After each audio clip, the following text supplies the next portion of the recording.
Okay. రాష్ట్రంలో జరుగుతున్న ప్రతి సందర్భంలో కూడా ఏదైనా జరిగితే దాని మీద పోరాడడానికి సామాజిక ఉద్యమకారుడు తెలంగాణ శ్యామ్ ముందుంటాడు. ఈ నేపథ్యంలోనే తెలంగాణ శ్యామ్ అంతా ఉన్నాడు. ఇప్పుడు రాష్ట్రంలో కొత్త పార్టీ వచ్చింది, కవితక్క పార్టీ పెట్టడం జరిగింది. దాని గురించి కూడా అన్నతో మాట్లాడేద్దాం. అన్న చెప్పండి, తెలంగాణలో కొత్త పార్టీ ఎన్నో పార్టీలు వచ్చాయి తెలంగాణలో, మరి కవిత పార్టీ ఎట్లా ఉండబోతుంది? ఇప్పుడు కవితక్క గారి పార్టీ ఎలా ఉండబోతుంది అంటే, ఇప్పుడు ఒక రాజకీయ పార్టీగా పబ్లిక్ డొమైన్లోకి వచ్చాక పబ్లిక్ నానా రకాల విమర్శలు చేస్తారు. అన్నిటికీ సమాధానం చెప్పుకోవాల్సినటువంటి బాధ్యత అది వాళ్ళ పార్టీ కార్యకర్తల మీద, వాళ్ళ పార్టీకి సంబంధించినటువంటి నాయకుల మీద ఉంటుంది. నేను ఒక సామాజిక బాధ్యత కలిగినటువంటి వ్యక్తిగా నేనేం చెప్తానంటే, ఇప్పుడు ఈ తెలంగాణలో మన రాష్ట్రమే తెలంగాణ రాష్ట్రం, ఓకేనా. ఉమ్మడి ఆంధ్రప్రదేశ్ నుంచి మనం విడిపోయి తెలంగాణ భౌగోళిక తెలంగాణ ఏర్పడింది. మనకు సామాజిక తెలంగాణ కావాలని అనుకుంటున్నాం. తెలంగాణ వస్తే ఉచితంగా విద్యను అందిస్తామన్నారు కొంతమంది, వైద్యాన్ని అందిస్తామన్నారు కొంతమంది, దళితునే ముఖ్యమంత్రి చేస్తామన్నారు కొంతమంది. ఈ రకరకాల మాటలు చెప్పి మోసం చేశారు. కవితక్క కూడా చెప్తుంది. ఎస్ అని నేను అదే చెప్తున్నా బ్రదర్. ఇప్పుడు సరే కవితక్క చెప్తుంది, సరే ఇప్పుడు ఆమె అధికారంలో అయితే లేదు కదా. ఇప్పుడేమో ముఖ్యమంత్రి ఇప్పుడు రేవంత్ రెడ్డి నేను అన్ని వర్గాలకు పెద్ద పీట వేస్తా అంటుండు, కానీ ఆ ముఖ్యమంత్రి సీటు ఇస్తానంటలేడు.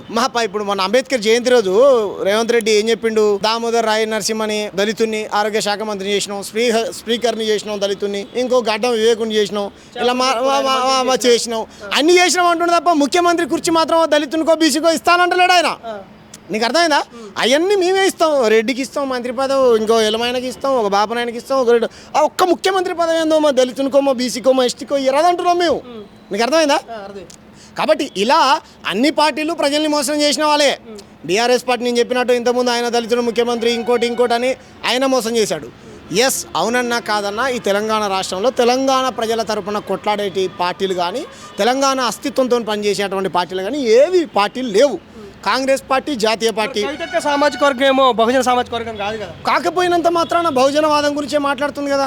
ఈ రాష్ట్రంలో ఉన్నటువంటి ఏ పార్టీ పేరులో ఇప్పుడు తెలంగాణ అస్తిత్వం సామాజిక న్యాయం, విద్య, వైద్యం, రైతునే రాజును చేయడం, ఇలాంటి ఐదారు ఎజెండాలతోనే వచ్చింది కదా బ్రదర్.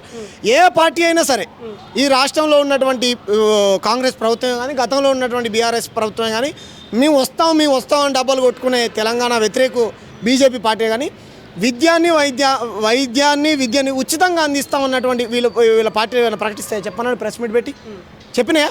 చెప్పలే. సామాజిక న్యాయం గురించి వీళ్ళు మాట్లాడుతురా? ఒకటి రెండు ఇచ్చే హామీలు నెరవేర్చడానికి రాష్ట్ర బడ్జెట్ సరిపోవట్లేదంట. ఈ ఉచిత విద్యా వైద్యం సాధ్యమైందా? ఇప్పుడు ఆమెకి ఎట్లా సాధ్యపడుతుంది? మరి ఆమెకి ఎలా సాధ్యపడుతుంది అంట? రాజకీయ ఎత్తుగడ కావచ్చు కదా. ఈయనది కూడా రాజకీయ ఎత్తుగడనేనా? మరి మిగతా ఇచ్చినటువంటి హామీలని ఈయనది కూడా రాజకీయ ఎత్తుగడనేనా? అంతే కదా, మనం చూడట్లేదా? అయితే ఆమె పార్టీలో కూడా ఉంటుంది కదా, వ్యూహం ఉంటుంది కదా ఆమెకు కూడా. దాంట్లో కానీ నేనేమంటున్నా అంటే, ఎన్ని అప్పులైనా చేయండి, మీ జీతాలు బంద్ చేసుకుంటారా, మీరు నడుచుకుంటా పోతారా కార్లు తిరగకుండా, మీ జేబులో నుంచి పెడతారా, మాకు సంబంధం లేదు. విద్యా వైద్యాన్ని ఉచితంగా ఇచ్చేటువంటి పార్టీలను ప్రజలు ఆదరించండి అని నేను చెప్తా ఉన్నా. రైతును రాజు చేస్తూ ఉంటుంది, సంతోషం. సామాజిక న్యాయం గురించి మాలాంటలో మేము నిరంతరం మాట్లాడుతూ ఉన్నాం, ఆమె మాట్లాడుతుంది, సంతోషం. పూలే అంబేద్కర్ సిద్ధాంతాలతో కూడినటువంటి పార్టీలు మాకు కావాలంటున్నాం మేము.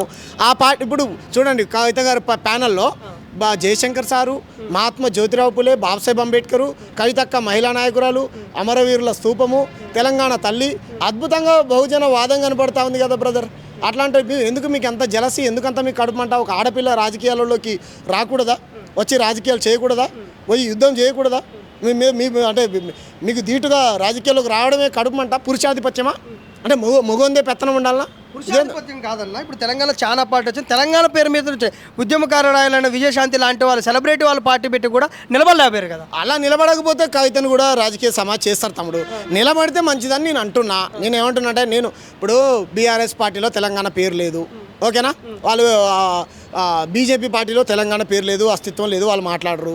కాంగ్రెస్ పార్టీలో లేదు అని ఒక పెద్ద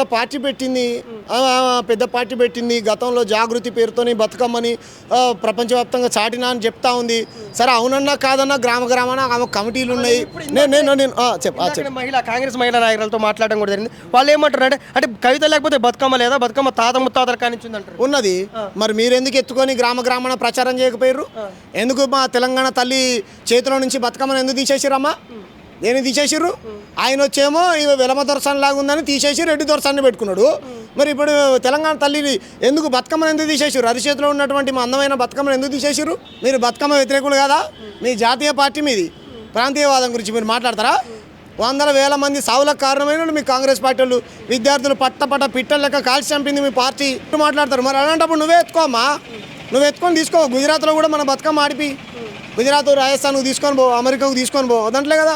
మీరు తెలంగాణ వాదం గురించి కవిత మీద కోపం అంటే కవిత గురించి మాట్లాడండి. ఒకవేళ మీరు బతుకమ్మ గురించి మాట్లాడితే మిమ్మల్ని కూడా మేము సమర్థిస్తాం. అంతేగాని మీరు బతుకమ్మకు వ్యతిరేకంగా మాట్లాడితే ఖబర్దార్. అంటే వీళ్ళు జాతీయ పార్టీలు అన్నీ తెలంగాణ వ్యతిరేక పార్టీలే బ్రదర్. నేనేమంటున్నా అంటే తెలంగాణ అస్తిత్వం కోసం, తెలంగాణ వాదం కోసం నిరంతరం తెలంగాణే ఊపిరిగా, తెలంగాణ సోయితోని పనిచేసేటువంటి రాజకీయ పార్టీలు, రాజకీయ నాయకులు, రాజకీయ నాయకురాళ్ళు ఈ తెలంగాణకు కావాలి. కవిత ఆ టైప్లో ఉందంటారా మీరు? ఇప్పుడు నేను ఉన్నా అని చెప్తుంది కదా ఆమె.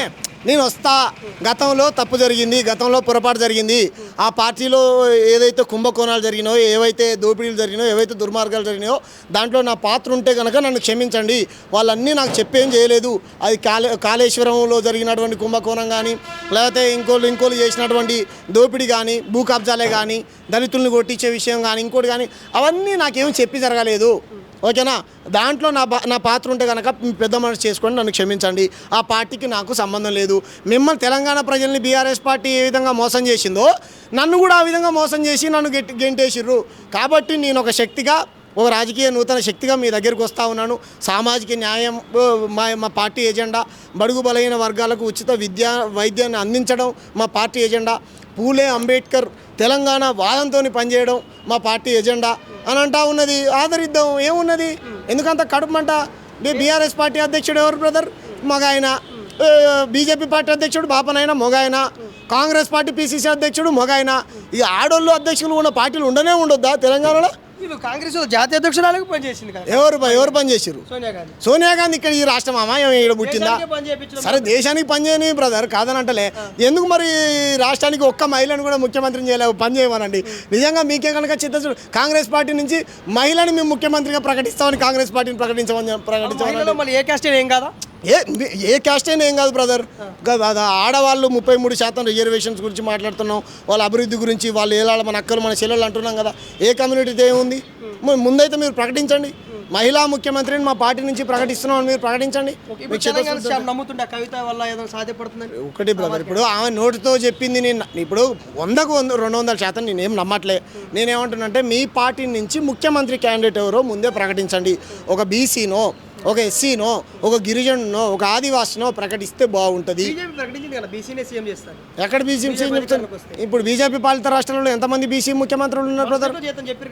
చెయ్యరు వాళ్ళు ఏం చేయరు. ఇప్పుడు లేడు. ఇప్పుడు నాయన ఎవరు? బాపనాయన రామచంద్రరావు. అలా అనుకుంటే చెయ్యి, ఇప్పుడు చెయ్యి.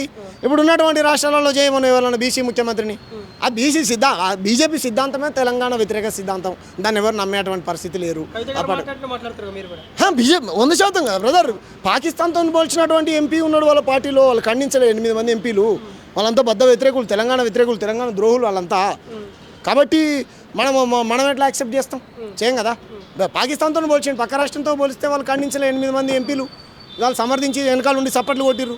మేము తెలంగాణ కోసం పనిచేసే ఏ పార్టీనైనా ప్రజలు ఆదరించండి, ఆశీర్వదించండి చెప్తున్నాం బ్రదర్. నేనేం కైతక్క పార్టీ కాదు. నేను ఒక సామాజిక ఉద్యమకారుడుగా నాకు ఈ రాష్ట్రం అంటే ప్రాణం. ఈ రాష్ట్రంలో ఉన్నటువంటి ప్రజలంటే ప్రాణం. వీళ్ళందరికీ న్యాయం జరగాలి. ఉచితంగా విద్యను, వైద్యాన్ని అందించండి. రైతును రాజును చేయండి. సామాజిక న్యాయ దిశగా అన్ని వర్గాలకు, మీరు కొన్ని వర్గాలకి కాకుండా అన్ని వర్గాలకు రాజకీయ సీట్లు కేటాయించండి. అన్ని వర్గాల ప్రజల గొంతు అసెంబ్లీలో ఉండాలి అనేటువంటిది నా కోరిక. అలా ఏ పార్టీ వచ్చినా సరే నేను స్వాగతిస్తా. అక్క ఏమంటారు, మా పార్టీ ఆ దిశగా పనిచేస్తూ ఉంటుంది కాబట్టి నేను సమర్థిస్తున్నాను. అంతవరకే. కవిత గారు కూడా ఇప్పుడు కట్టు నుంచి బొట్టు వరకు జయలలితతో పోల్చుకొని తాను కూడా తెలంగాణ తల్లి, అంటే తమిళనాడుకు జయలలిత ఎట్లయితే తల్లిలో ఇట్లా తెలంగాణ కూడా తల్లి అంటూ కూడా మరి చెప్పుకోవడం జరిగింది. అక్కడ అస్తిత్వం లేదు కదా తెలంగాణ అస్తిత్వం. నేను ఏమంటున్నాను, ప్రక్క రాష్ట్రాల తల్లులతో ఎందుకు పోల్చుకోవాలి? మన తల్లి ఉన్నది కదా. మన సాగలైలా ఉంది కదా, దొరలకు వ్యతిరేకంగా పోరాటం చేసినాం. కాకతీయ ఏమంటారు మన కమ్మరాజులకు వ్యతిరేకంగా పోరాడినటువంటి మన సమ్మక్క సారక్కలు ఉన్నారు కదా. మన మల్లు స్వరాజ్యం గారు ఉన్నారు కదా. ఇక్కడ ఉన్నటువంటి తల్లులను ఆదర్శంగా తీసుకొని ఈ దోపిడీ వ్యవస్థకు వ్యతిరేకంగా పోరాటం చేయండి. పక్కన రాష్ట్రంలో ఉన్నటువంటి సరే వాళ్ళు ముఖ్యమంత్రులు అయ్యారు, నేను ఆ రకంగా నేను కాలేనా ఈ రాష్ట్రంలో అనేది వాళ్ళ ఆలోచన అయి ఉండొచ్చు. మమతా బెనర్జీ లాగానో, లేకపోతే జయలలిత లాగానో, ఇంకోలాగానో మంచిదే అయితే, కాదని అంటలే మేము. కాకపోతే మీ పనితీరు, మీ పని విధానం ప్రజల్లోకి వెళ్ళి మిమ్మల్ని ప్రజలు ఏ విధంగా రిసీవ్ చేసుకుంటారు, మిమ్మల్ని ప్రజలు ఏ విధంగా ఆదరిస్తారు, ఓటు బ్యాంక్ వచ్చేసరికి మీకు ఓట్లు వేస్తారు. ఇంకా కన్ఫర్మ్ కాలే అనుకుంటా కదా మీకు టీఆర్ఎస్ పార్టీగా. ఇంకా మీకు రిజిస్ట్రేషన్ కావాలి, ఇంకా చాలా ప్రాసెస్ ఉంది కదా వాళ్ళకు. వస్తే మంచిదే. నేనేమంటున్నట్టు ఒక మహిళ ఒక పార్టీ పెట్టి ప్రజల్లోకి రావడం అనేదే మంచి పరిణామం. కాబట్టి మనందరం స్వాగతించాలి, సపోర్ట్ చేయాలి కూడా.